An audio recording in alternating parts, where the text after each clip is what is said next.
All India quota first ரவுண்டுடைய provisional result அப்படிங்கிறது release பண்ணியிருக்கிறாங்க. இதில் அரசு மருத்துவக் கல்லூரிகளில் ஆல் இண்டியா லெவலில் 15% சீட்ஸ்க்கு பார்த்தீங்கன்னா ஓப்பன் கேட்டகரியில் 21,190வது ரேங்க்குக்கு சீட்டு கிடச்சிருக்கு 534 மார்க்குக்கு.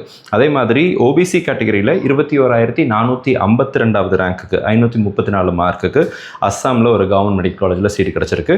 இடபிள்யூஎஸ் கேட்டகரிக்கு 25,599வது ரேங்க்குக்கு நம்ம தமிழ்நாட்டில் உள்ள கவர்மெண்ட் நாகப்பட்டினம் மெடிக்கல் காலேஜில் 528 மார்க்குக்கு சீட்டு கிடச்சிருக்கு. எஸ்சி கேட்டகரிக்கு 1,10,000 ரேங்க்கில் சீட்டு கிடச்சிருக்கு 457 மார்க்கு தெலுங்கானாவில். எஸ்டி கேட்டகரி 1,45,625வது rank government medical college Virudhunagar, நம்ம விருதுநகரில் உள்ள கவர்மெண்ட் மெடிக்கல் காலேஜில் சீட்டு கிடச்சிருக்கு 435 மார்க்குக்கு. பிடிஎஸை பொறுத்த வரைக்கும் ஓப்பன் கேட்டகரியில் கவர்மெண்ட் டென்டல் காலேஜ் அஸ்ஸாமில் பார்த்தீங்கன்னா 38,223வது ரேங்க்குக்கு 513 மார்க்குக்கு சீட்டு கிடச்சிருக்கு.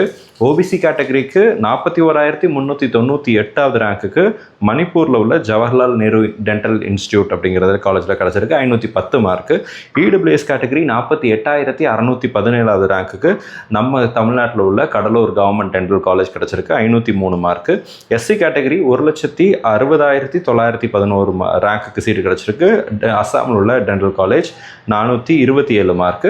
எஸ்டி கேட்டகரி பொறுத்த வரைக்கும் 2,06,111வது ரேங்க்குக்கு சீட்டு கிடச்சிருக்கு மகாராஷ்டிராவில் 402 மார்க்குக்கு சீட்டு கிடச்சிருக்கு.